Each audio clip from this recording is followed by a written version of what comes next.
I remember you had told me something that I just did not know about you.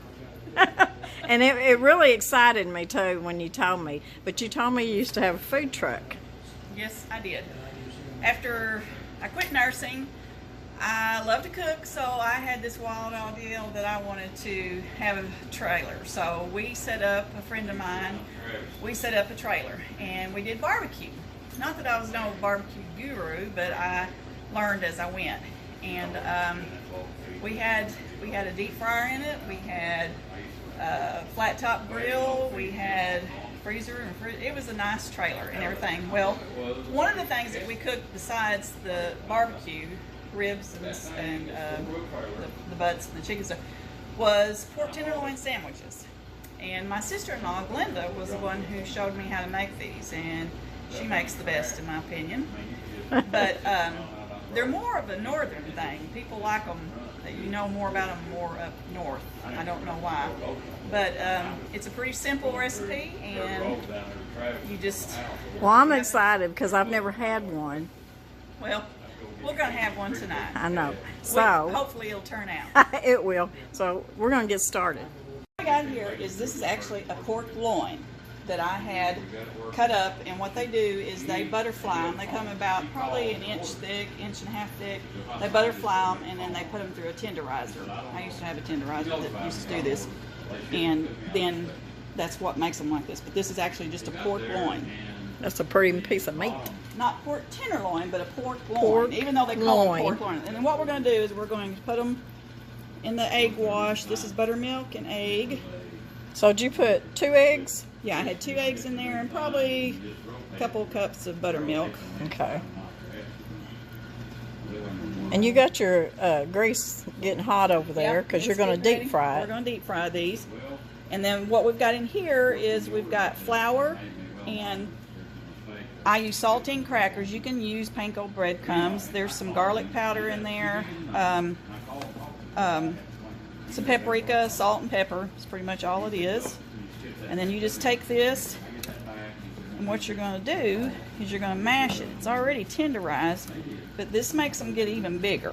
Now, I'm looking at this piece of meat, and this is going to be a sandwich. Yes, this is why that these are like sort of a wow factor type thing. Yeah. That when I made these up at the trailer, a lot of people loved them. They'd call them pork chop sandwiches. But when you put a little bitty bun on the top of it, it's a little bit... Oh, gosh. Pretty neat. And we like ours with horseradish on them. Typically, Yummy. pickle, onion, and onion, like I said, onion and everything. Okay, now we're going to go over here.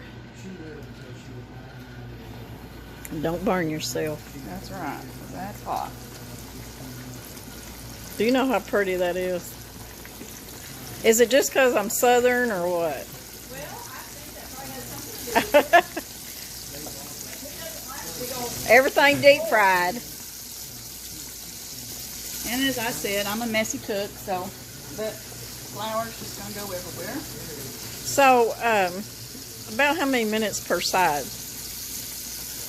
Well, probably about, it's tenderized out pretty thin. Yeah. So it doesn't take that long. So I would say maybe 3 minutes, you know, and then flip them over.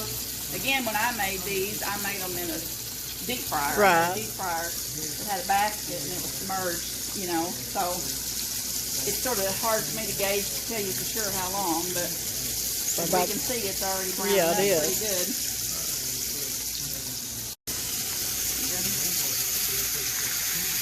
Ooh. Looking good. And that was about 3 minutes or so. Yes, 3 or 4 it minutes. probably was, yeah. It's time to take that baby out. Okay. That's bigger than my head.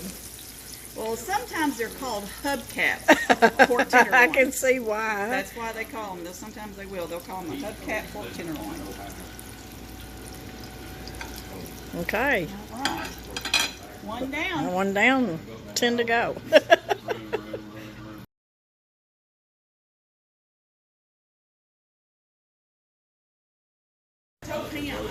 What goes on most pork tenderloins is mayonnaise, onion, lettuce, pickle, tomato if you want the tomato, and horseradish. A lot of people like horseradish with it, which we do. So that's what we're going to put on this sandwich. Dab me a little horseradish on it. I'm going to put a lot because I like it. Gotta have just a little bit of onion, a little bit of lettuce. I'm going to skip the tomato because I'm not very much in the tomato.